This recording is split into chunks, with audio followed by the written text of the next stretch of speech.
1, 2. Okay, right. Good afternoon, everybody. Oh, it's not a good afternoon. No? Afternoon, everyone.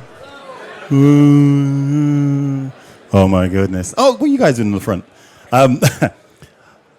Good. How many people here speak French? Excellent, because I don't. So, I apologize because I don't speak much French, very little French. I'll have to do this presentation in really bad English, if that's okay. Cool. Are you trying to? Oh, you can't. Look, the noise is coming from the top and from the door. Can you hear in the cheap seats? You can hear me? You can hear? Excellent, excellent, cool.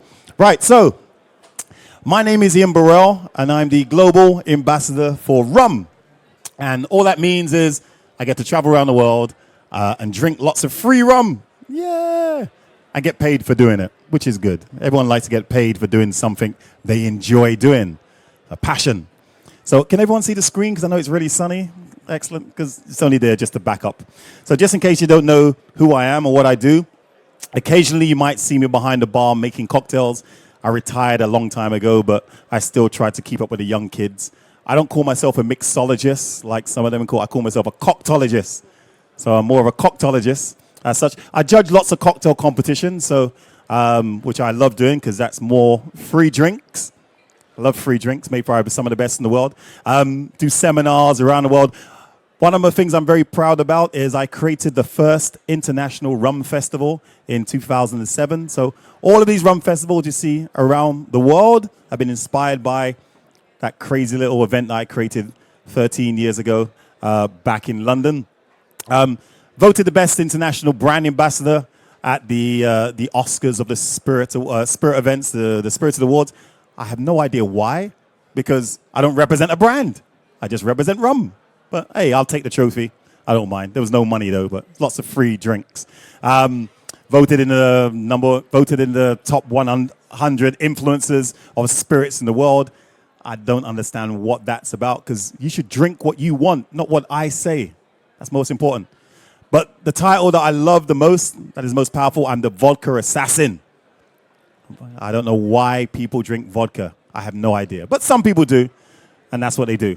So, we're here about rum. What is rum, besides being the best spirit in the world? Well, rum, they say, is, well, technically it's the alcoholic spirit. Are you drinking already? Oh, you're drinking water. Okay. It's the alcoholic spirit from the fermentation of sugarcane. So you cannot make rum from anything else unless it comes from sugarcane. And that's something we have to establish, because there's a lot of fake rum out there made from things like spirit and sugar beet and all that type of rubbish. It has to be made from sugarcane. And if we have rum in the alcoholic family, like all other spirits, as you see, it's pretty much similar. It's just that you're getting sugar, you ferment it, ferment it, get alcohol and CO2, and then depending on what sugar is, you got grapes, of course, it's still that, make wine, turn it into brandy, cereal for whiskey, any sugar for that cheap stuff that they sell for loads of money. Redistill it, add some botanicals, and some juniper, you got gin. So gin is flavored vodka, as we know. And then sugarcane, you got rum, you got fresh sugarcane juice for the agricole, as you guys call it, the sugarcane syrup. Hey, you're late. There's no worries, there's space here. And there's molasses, which most companies make from. In fact, this is how I make my rum. This is a sugarcane grown in my garden in North London. It's the truth. I'm the only place in the whole of England that has sugarcane grown in their garden, because I get sunlight like you're getting now into my garden and sugarcane. You need a lot of sun, a lot of water, a lot of rain, a lot of fertile land. So this is me cutting cane in my garden. This is my little... Yeah, exactly, yeah. And this is my cane crushing machine. So I put my cane in there, squeeze out the juice, and the juice comes out, and we have beautiful cane juice. Now, this is the raw material that I would use if I was making an agricole, of course. Or if I was Brazilian, I might make cachaça, the Brazilian cane spirit, which technically is not rum, but it's cane spirit, because all rums are made from sugarcane, but not all sugarcane spirits are rum. Very important to remember. So yes, we can make our agricole, we can make our cachaça for there. Some companies like to use syrup as well, because as we know, when we're making rum from fresh sugarcane juice, it starts to deteriorate. Within 24 hours, it starts to go bad. So some like to heat it up, turn it into a syrup, and maybe use that on a later date. If you ever go to Guatemala, all their rums are made from syrup. They don't make it from fresh sugarcane juice, no molasses, all from rum. There's 2 spaces there if you guys want to hang out. Oh, okay, well, we'll send some rum over to you. Send some rum over to you. So most rums, a lot of the rums around the world are made from molasses, the byproduct of making sugar. Very important, molasses. About 55, maybe 60% fermentable sugars, lots of flavor, and you can transport it around the world. So now rum is made everywhere, pretty much everywhere. So let's add some water to that molasses. This is water in my garden in North London, next to the sugar cane. You don't believe me? Why does nobody believe me? So this is rum in my, water in my garden. I use this and add that to the molasses. Get some yeast as well. We need the yeast to eat that sugar. Activated by the water, eats the sugar and produces, as we saw on the first chart, alcohol and CO2. Sometimes you can cultivate your own yeast. Every now and again, you have your own little secrets. So instead of using a normal yeast, you might use like pineapple enzymes or maybe yeast of the sugarcane, maybe bread, like they do in Brazil, or some flour. But yeah, you use your own yeast. Or in Jamaica, where my family's from, that way. Or in Jamaica, they may use like some of the previous distillate, which they call dunder, or have maybe some products from a dunder pit. And they might do that and add that to get the flavor for the style of rum, which I'm going to get onto a little bit later, because styles of rum are very important when we talk about the rum category. So this is not my garden, because it's a bit too small. But in here we have the yeast, the molasses, and the water. And the yeast is eating away the sugar, bubbling away. So all these bubbles is, actually these bubbles technically is yeast fart. That's true. All the CO2 that the yeast is releasing is bubbling away, bubbling away. And all the liquid in there is actually yeast pee. Because the yeast is peeing out all that alcohol. It's a bit like some of you on a Sunday morning after drinking lots on a Saturday night. You pee out lots of alcohol. Yeah, you probably done that many times. So that's what that is. We call that the wash in the English Caribbean. In the French Caribbean, you guys call it the vaisseau as such. So this is just the yeast eating the molasses away, farting away, and it all becomes alcoholic. About 8% alcohol at the time. Unfortunately, yeast dies in its own feces, which is very gruesome, but it tastes nice once you've distilled it. But we'll get back onto that. This is closed fermentation, because some companies cleverly, that gas that's coming from the yeast, they collect it, and then they sell it to soda companies like Pepsi, Coca-Cola. This is why rum and Coke taste so good. Seriously, rum and Coke tastes good because some of that gas has probably come from the yeast that was used to make the rum. So yeah, so very clever. You use everything. We use everything in the tropics. So just to summarize, sugar, yeast, and water equals the wash or vaisseau. Have I pronounced that right? How do you pronounce it in French? Oh, vaisseau. Oh, sorry, I pronounced it wrong. So I told you at the start, my French is bad. Vaisseau, not vaisseau, vaisseau. The wine or the beer. How do you say it in Spanish? Potro. Mosto. I need to write that in there. Mosto. Let me make a note, guys. Mosto. I need to add that for the Spanish contingent. Mosto. Mosto, vaisseau, and wine or beer as such. So once we have that beer, it's about, say, 8 to 10% alcohol. We need to get it to drinking strength.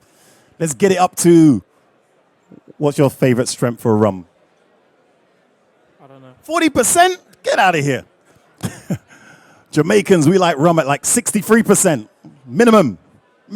So we want to get it from like 8, 9, 10% to 63%. But how do we do that? Through distillation. Distillation is, as we know, because I know all of you did chemistry in school. You did, didn't you? You did chemistry in school. Yeah, you did. Sorry, what was that? Yeah. I didn't hear you. But yes, chemistry in school. In school, do you remember, what is the temperature that alcohol boils at? What degree Celsius? 100. Oh, thank you over there. What degree Celsius does alcohol boil at? Around. 60 what? 62? No. Around. What's that? Oh, shit. Yes, correct. Around 78. 78 degrees. You were going to say that, weren't you? You was. So when the wash, remember the wash inside there, the yeast, the sugar, the molasses, when that gets to like 78 degrees Celsius, it turns to a gas, goes through this little tiny swan neck, condenses down with this cold water there, back into a liquid, and hey, we got 35% alcohol rum. Yes. No. Too weak. Too weak. Too weak. You don't want to drink rum at 35, unless you're in maybe Central America. I was in Nicaragua, drinking some Flor de Caña, and I was drinking loads and loads and loads of it, and I was like, shit, why am I not getting drunk? And then I realized after dancing for about 4 or 5 hours, all the rum was 35% alcohol. But that's legal. You're allowed to do that in Nicaragua. Here in Europe, it has to be 37.5 minimum. In America, it has to be 40%. In South Africa, where these guys are from, 43, because they drink strong alcohol. So, the first rum will be 35. Let's redistill it again and get it to a proper strength. 63, 70, maybe even 95. Let's get it to a proper strength. So we redistill either maybe 2 times, 3 times, 4 times to get the strength up. So that was a batch distill. So once that's finished, clean it out and then start again. That's batch distillation. All rums were made this way at one stage. But then modern technology, the Industrial Revolution started bringing in column stills, and people started becoming more efficient, making more alcohol 24 hours a day, 7 days a week. You can make more rum. And who doesn't want more rum? We all want more rum. So that's when people started using the column stills. And then now you got this beautiful rum that's come off your still at anywhere maybe between 70 and 95% alcohol by volume. 96 if you're in some countries, but 95 in general. And then the magic. You stick them in a barrel and then you wait. I actually sat there for about 2 or 3 hours. And the rum still didn't taste as good as I wanted to be. So they said, come back in about 5 years' time. But yes, then you wait. And that's where the magic happens. That's when the wood integrates flavors with the rum. It gets some color and complexity, like the rums you have in front of you. All of those have been integrated with wood and time and love. And you'll be tasting them soon. Comes out the barrel a beautiful gold color. Some companies, because they legally have to, will filter their rum through charcoal. Yeah, and now they'll filter their rum through charcoal so it becomes water white. The reason why they filter their rum so it becomes this color is because of, remember those mixologists and those coctologists, guys? We like white rums because it makes a really nice daiquiri, a mojito. So sometimes we like aged white rums. So they filter it through charcoal just to take the color out. It leaves some of the flavor in there, but it takes all the color out of there. And other times it's because the law says you are not allowed to call yourself a rum unless you're aged for a minimum of 1 year. Then they have to stick them in a barrel. Like in Puerto Rico, all rums there have to be aged for a minimum of 1 year before they can be called rum. And because there are so many different styles of rums out there, I always hear a lot of people say, the rum industry is like the Wild Wild West. What? The Wild Wild West? They're all cowboys. You've heard that. You must have heard that. You are a cowboy. You've heard that before. You've heard it. We're a bunch of cowboys. I'm like, why? They say, well, why doesn't rum have rules like whiskey? I'm like, oh, right. Okay, what whiskey are we talking about? You know, whiskey. What whiskey? Well, Scotch. Ah, why doesn't rum have the same rules as one region in the whole world when rum is made in many, many different regions? So rum should be like Scotch. Well, no, exactly. Rum is like whiskey. Whiskey has no rules except for in individual regions. Scotland has rules. Ireland has rules. I think even Canada has rules. Wow, that's amazing. Canada has rules. Maybe even South Africa, whiskey has rules. Probably not. But rums have many, many rules depending on which country they're made in. Yeah, and that's why it's important to understand where they're made before we make an opinion about the particular rum. Don't compare apples with pears. Rum production is all over the world. Remember I said in my garden in North London, I have sugarcane growing there. Sugarcane is one of those plants that grow all over the world. Well, between the tropics of Cancer and Capricorn. It needs a lot of sun, a lot of rain, a bit of humidity, moisture. No snow. None of that cold stuff that you get maybe here in France, Paris, every winter. So you don't get much sugarcane growing here. But you'll get a lot of sugarcane in the Caribbean, the Indies, even Australia. But for me, some of the best rums in the world are coming from this region here. This is the Caribbean basin, the epicenter of the rum world. Central America, English Caribbean, Spanish Caribbean, South America, well, north part of South America. That's where a majority of the rum production is. But rum's made all over the world. There's even making rum in England now. They're bringing the molasses into England and making rum. Some of them are okay. Some of them not so okay. But at least they're starting. And there is rum being produced everywhere. Spain, Sweden, South Africa, Taiwan, United Kingdom, as I said, New Zealand, Philippines. The Philippines make the second biggest brand in the world. Second biggest rum brand consumed in the world is from the Philippines. A rum called Tanduay. About 21 million cases. Huge! But you don't really hear much about it unless you're from the Philippines. As such. So rum is produced all over the world. But how is rum classified? Why do they say it's the Wild Wild West? Why?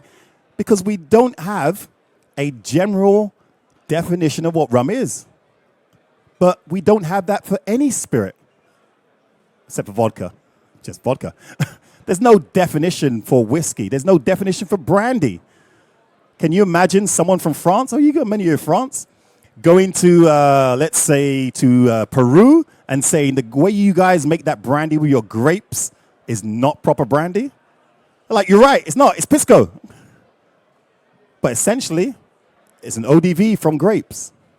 Yeah, it's a grape ODV. There are lots of different sugarcane spirits, as I said at the start. Lots of different sugarcane spirits. All have different definitions. And the region is one important part of that. So when I go to some bars, I see some rums labeled as light, gold, and dark. For me personally, it means nothing. The reason why I say that, every single one of these rums in front of you would be classified as gold. But if you smell each one of them, they're all different. Have a smell, you can. They're all different. And they're different because they're made slightly differently and they're made in different regions. So gold means nothing. I could have done the same thing with white rums. I could have had a white rum. I'll pick on some people in here from company. I could have had a white rum from Nicaragua. Flor de caña, por de cuatro años. Very light, very dry, very subtle. I could have had a white rum from Moba in South Africa, made from fresh sugarcane juice. Lots of esters. Natural fermentation, is it you're doing? No, you got your own strain of yeast? Long fermentation with commercial yeast. Long fermentation with commercial yeast, which I know would definitely be the opposite of a white rum from Nicaragua, which would be a short fermentation. Short fermentation, 24 hours, 48 hours?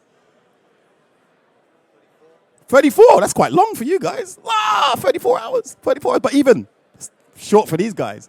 But a different style of white rum. I drink Ray and Nephew Overproof from Jamaica. 63% alcohol. Unaged. Again, different from these three rums, but all white rums.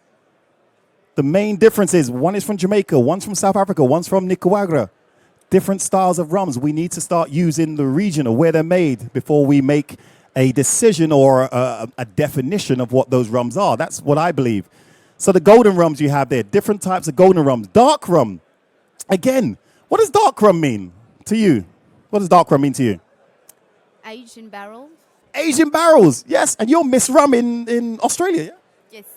Dark rum means Asian barrels. What does dark rum mean to you, sir? I don't know. I don't know. That's exactly what I would say. I don't know.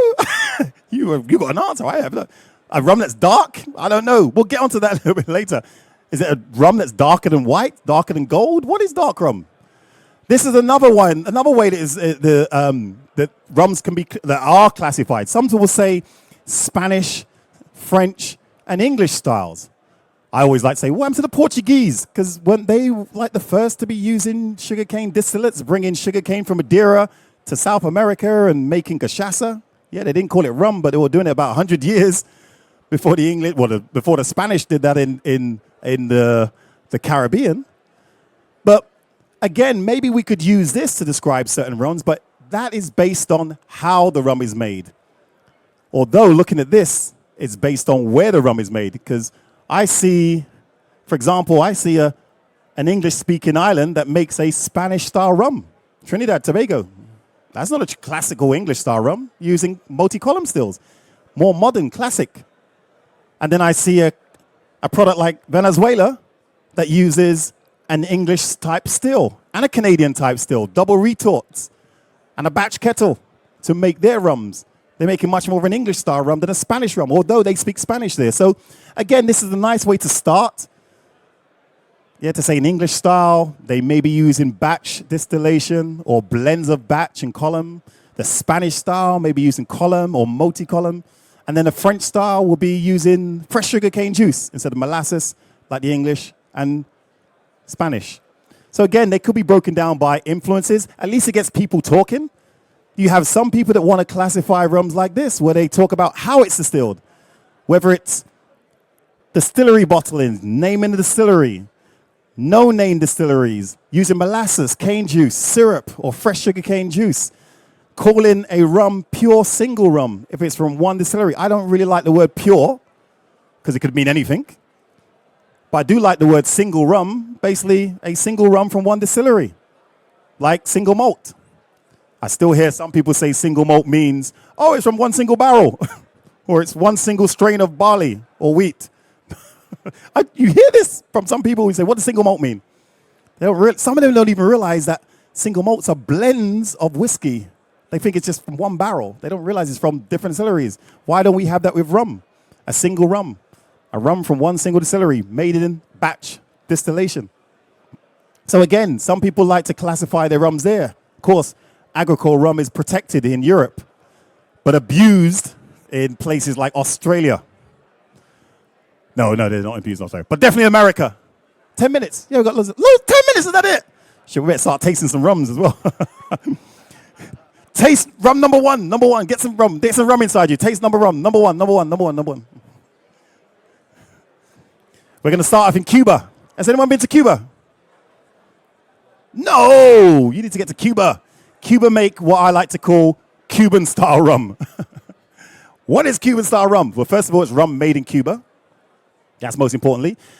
Because they are Spanish influence, they have taken or they use what we call the modern type of distillation. And the reason why for that, because years ago when they were making rums in those English style or the pot stills, Spain said, no, you're not allowed to make any rum. No, that's rubbish. Drink Spanish wine and Spanish brandy.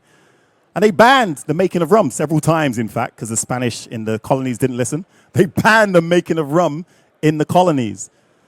So for years, Spanish-style rums weren't really being pushed outside Spain until after the Industrial Revolution. So when they really started making rum and making a name for themselves around the world, the Industrial Revolution that happened, most of these companies, instead of using these old-fashioned pot stills, started using coffee stills or column stills, especially in Cuba, in Puerto Rico, and of course in other parts of Dominican Republic and other parts of Central America. So this has always been associated with the Spanish style.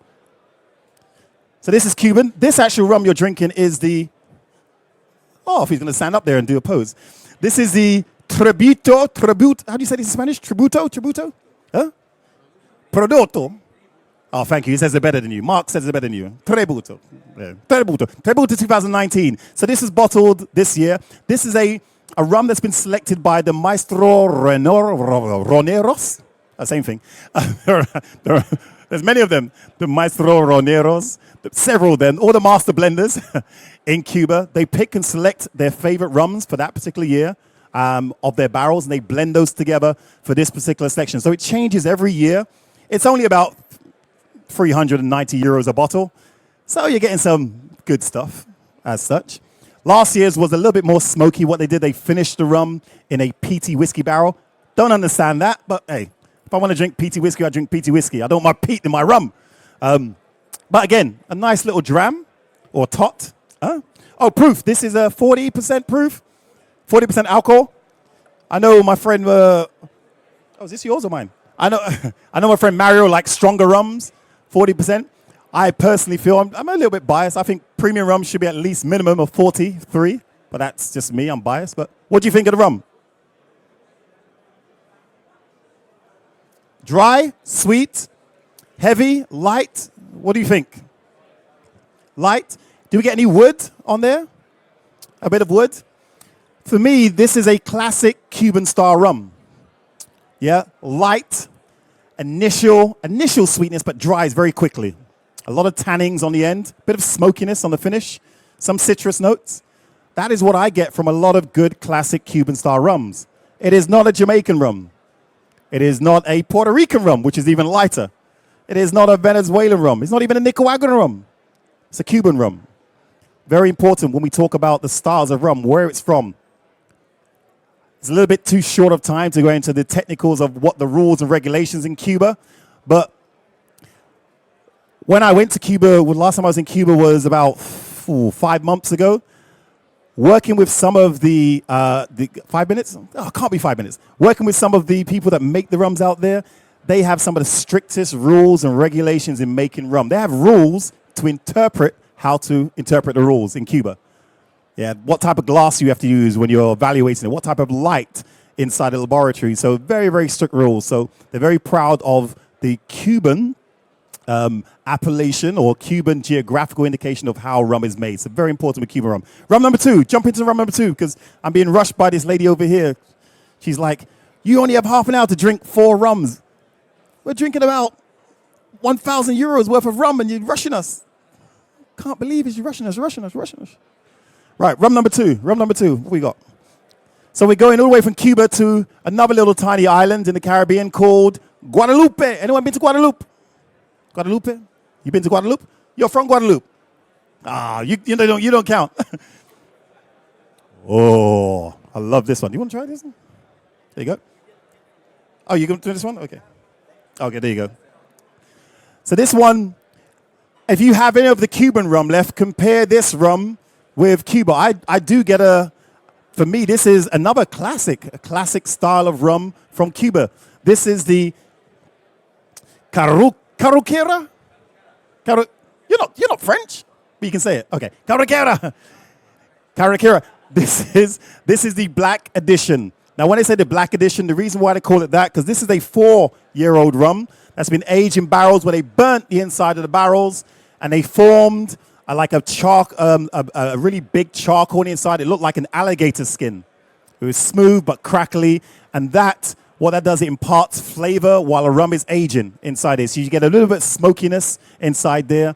They'll caramelize the natural sugars of the wood, and that's why they call it the black edition. It's an alligator skin. So this is it's like a classic, for me, a classic Guadeloupe rum. Again, not Cuban. Not Cuban, not Puerto Rican, not Jamaican, not South African. South African. It's Cuban. Sorry, no, it's Guadeloupe. Different style of rum. Made from fresh sugarcane juice as well. As you know, in Guadeloupe, they use fresh sugarcane juice like their neighbors in Martinique. It's just that when I was in Guadeloupe, they said their rum is better than the guys in Martinique. I don't get involved in that politics. I just try to get people to drink more rum. I had some of these rums up here because you've got Martinique and Cuban, both 12 years old, but different styles of rum. Rum number 3. Now we're going into Jamrock. We're going into Jamaica. Yeah, man. Jamaica. Rum number 3. If you still have rum number 1 and 2, oh, he's like, it's not that strong. It's a light Jamaican rum. It's only 46% alcohol. Only 46. Yeah, have a taste of this. This one is the Hamden Estate. Hamden in the northern part of Jamaica is in a region called Trelawney. Trelawney, for me, is like the Isla of Jamaica. Yeah, I like to make comparisons between Jamaican rum and Scotch whiskey. Scotland, there was about 160 distilleries there. In Jamaica, you got 6. But there are different styles of Jamaican rum within the island. And as we know, Jamaican rums can be a big difference between, say, this and a rum from Guadeloupe, and this and a rum from Cuba. It's a Jamaican rum. A lot more esters, fruity notes. Maybe some people get a bit of smoke and rubber. Don't know if you get a bit of that, or tar. Yeah, quite heavy, very heavy for the comparison for the style of rum. And Jamaica is one of the new rums or new islands that has just been certified with a geographical indication. So there are There are rules and regulations to what you can call Jamaican rum and what you can't. Same way as you have with Scotch whiskey, same way as you have with cognac, same way as you have with tequila, other geographical regions or indications. So it's Jamaica rum. It's not a rum from another area. So when we compare rums, compare them either like by like with the same region, or you're going to be doing, if you compare a Jamaica rum to a Cuban rum, it's like comparing an Irish whiskey to a Scotch whiskey. Yeah, two different styles of whiskey. And then the last rum, number 4, it's not one of these. I'm just showing rums and different styles, Puerto Rico and Antigua. These are all the same age, you see, but different styles of rums. The last rum, we are going to Barbados. Barbados. And we've gone with the 2007.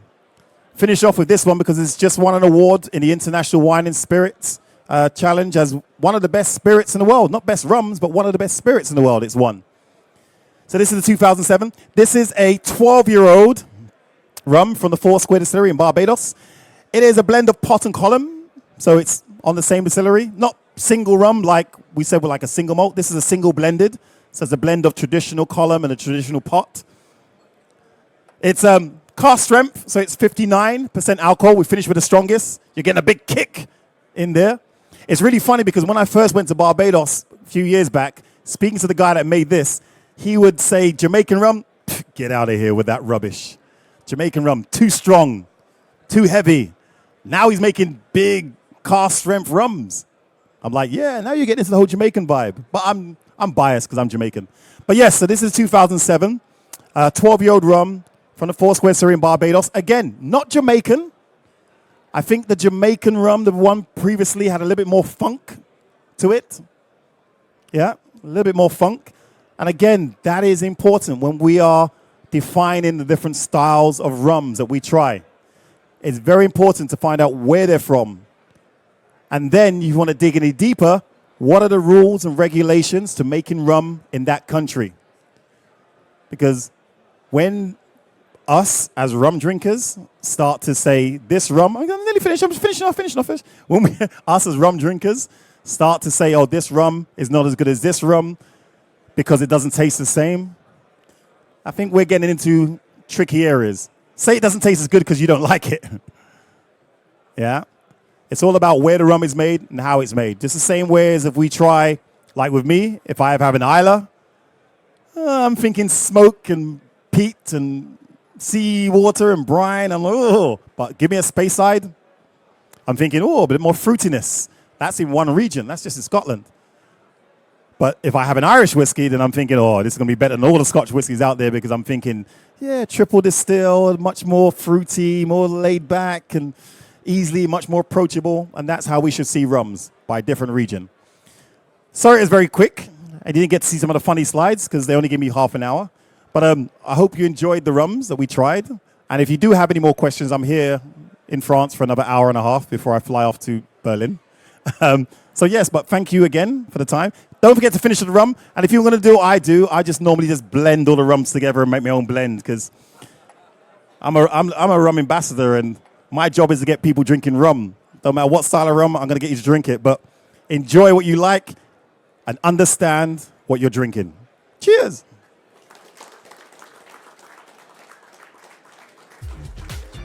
Something's missing. Where's a curry? Cool. I don't know if there's any time for questions. No questions.